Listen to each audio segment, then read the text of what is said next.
తాకట్లో ఉన్న బంగారాన్ని విడిపించి ఆ రోజున మార్కెట్ ధర కట్టి మిగిలిన డబ్బును మీకు అందిస్తుంది కొమ్మూరి గోల్డ్.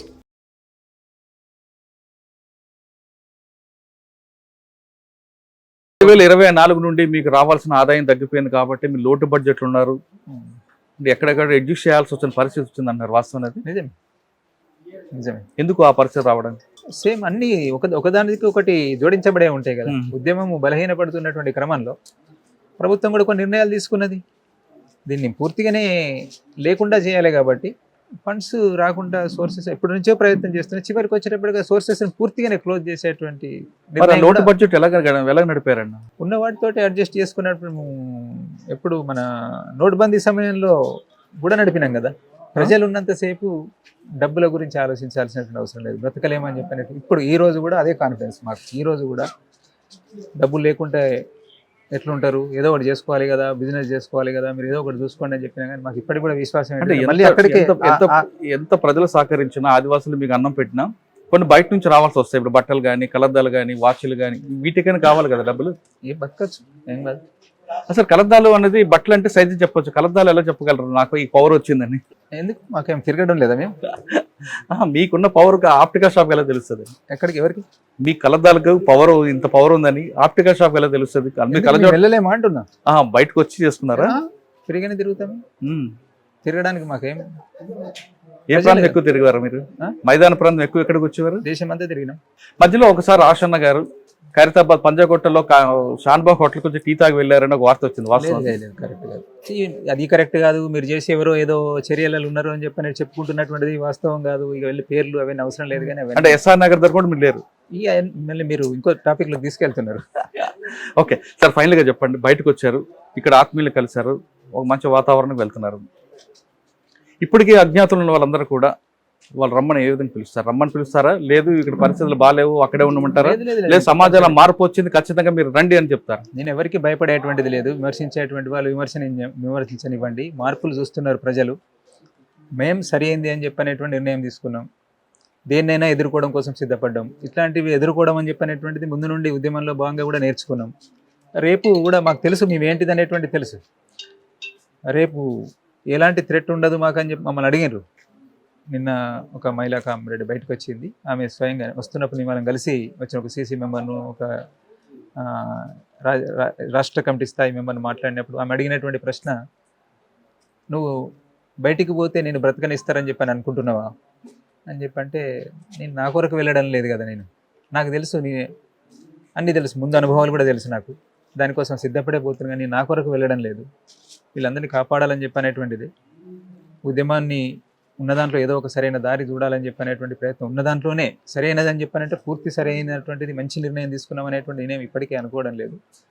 అట్లా ఆలోచించే వచ్చిన రేపు సమస్యలు ఉంటాయి. ఇట్లాంటి వాటి అన్నింటిని కూడా ఎదుర్కోవడం కోసం ఇంకా ఇప్పటికీ అజ్ఞాతంలో వాళ్ళకి మీరు ఏం పిలిపిస్తారు? అదే వాళ్ళందరికీ కూడా చెప్పేటువంటిది ఏంటంటే, నేను ప్రతిసారి నేను ఆహ్వానిస్తున్నా. కొద్దిమంది మిగిలి ఉన్నారు. వాళ్ళని కూడా ఇప్పుడు ఇంకా ఆలోచించాల్సినటువంటిది ఏమీ లేదు. మనం ప్రజలలో పనిచేయాలి. ప్రజలలో ముందు బయట ఉన్నటువంటి వాళ్ళు కూడా అనేక సమస్యలు ప్రజల కోసం పనిచేయడం కోసం ఎన్నో నిర్బంధాలను ఎదుర్కొంటున్నారు. దారి ఉందా, బయటికి పోతే పని చేయగలుగుతామా అని చెప్పంటే నిజమే ఆలోచిస్తున్నటువంటిది.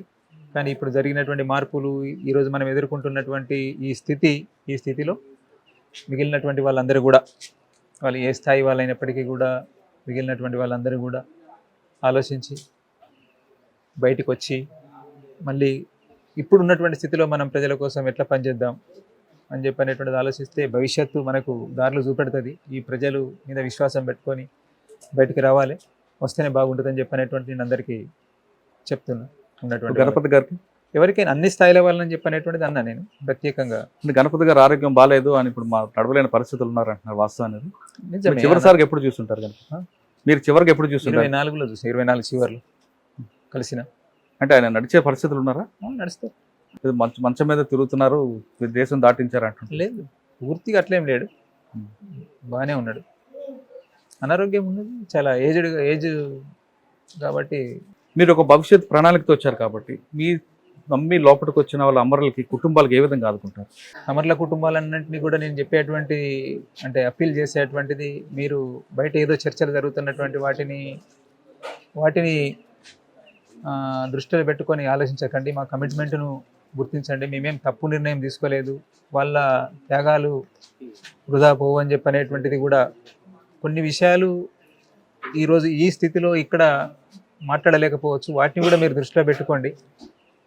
ఆ సంవేదన ఏంటి ఏంది అని చెప్పనేటువంటిది, బంధం ఏంటిది అనేటువంటిది మాకు తెలుసు కాబట్టి దాన్ని మేము ఏం ఆలోచిస్తూ ఉంటాము, మేము ఎలాంటి వాళ్ళం అనేది కూడా అందరూ నాతో పాటు ఆ తర్వాత వచ్చిన వాళ్ళందరూ కూడా ఎట్లా ఆలోచిస్తూ ఉంటారు అది మీరు అమరవల్లి ఇంటికి వెళ్ళారు, అమరవల్లి ఇంటికి వెళ్ళారు, వాళ్ళకి జోహార్లు చెప్పారు. అదే విధంగా మీ చేతులు చనిపోయిన పోలీస్ కుటుంబాలకు ఏం చెప్తారండి? నేను ముందే చెప్పిన వాళ్ళను వర్గశత్రువులు కాదు, ఒక ప్రత్యేక పరిస్థితిలో మేము ఎదురెదురు పడాల్సినటువంటి స్థితి కల్పించబడింది కాబట్టి వాళ్ళెవరు, నేను ఛత్తీస్గఢ్లో జగదల్పూర్లో ఏదో ప్రోగ్రాంలో భాగంగా మమ్మల్ని తీసుకెళ్తే అక్కడ నక్సల్ పీడితుల పేరుతో, అంటే నక్సల్ బాధితుల పేరుతో ఉన్నటువంటి వాళ్ళు కలిసి ఇంటరాక్షన్ జరిగింది. వాళ్ళు ఎట్లా ఫీల్ అవుతారు అంటే, కాళ్ళు లేనటువంటి వాళ్ళు, అంటే కాళ్ళు పోయినటువంటి వాళ్ళు, అట్లాంటి వాళ్ళు ఫస్ట్కి పట్టుకొని వచ్చినటువంటి వాళ్ళు కలిసిండ్రు. వాళ్ళు మమ్మల్ని వ్యతిరేకిస్తారు కావచ్చు అని చెప్పిన ఒక అరగంట సేపు కొంత గ్యాప్గా ఫీల్ అయినప్పటికీ కూడా మళ్ళీ కలిసి తినడం కోసం పోయినప్పుడు ఎంతో వాళ్ళు మాతో పాటు కలిసి మాట్లాడి మేము అట్లేం ఆలోచించడం లేదన్న పరిస్థితిని మేము కూడా అర్థం చేసుకుంటూ ఉన్నాము. మీరు ఎందుకోసం పనిచేసారని చెప్పనేటువంటిది మాకు తెలుసు, దానికి అనుగుణంగానే మేము అట్నే ఆలోచిస్తున్నాం అని చెప్పారు. అదే మా దృష్టి కూడా అదే, మేమేం వాళ్ళను వ్యతిరేకతతోటి చూడడం లేదు. అందుకే ఈ ఒక పరిస్థితి, ఒక మార్పు కోసం ప్రయత్నం చేస్తున్న క్రమంలో ఒక పరిస్థితి కల్పించబడింది, క్రియేట్ చేయబడింది, అట్లా ఎదురెదురుగా మనం నిలబెట్టబడ్డటువంటి స్థితిలో ఇది జరిగిపోయినాయని చెప్పి అందరూ కూడా అర్థం చేసుకోవాలి. ఈ ఏదైనా కానీ ఈ కాన్ఫ్లిక్ట్ అనేటువంటి ఇది జరుగుతున్న క్రమంలో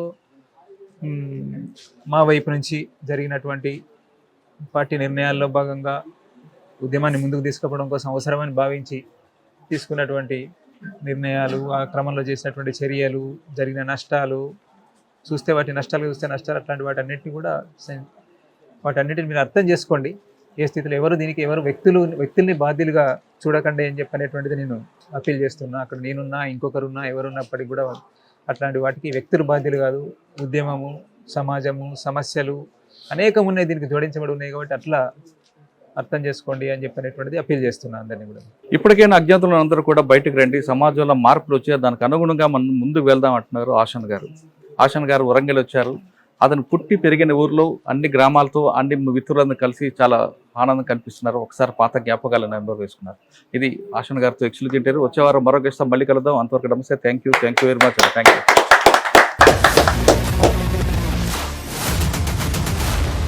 iDreams, this police diaries is something very, very valuable towards that. I must really appreciate Murali, your insights. iDreams founder and CEO Chinna Vasudev Reddy Gartoni, Muralidhar crime stories చాలా ఫేమస్ అయిపోయినాయి. గౌతమ్ సవాంగ్ గారు I congratulate him for doing so well. And I congratulate him, his boss also. So well.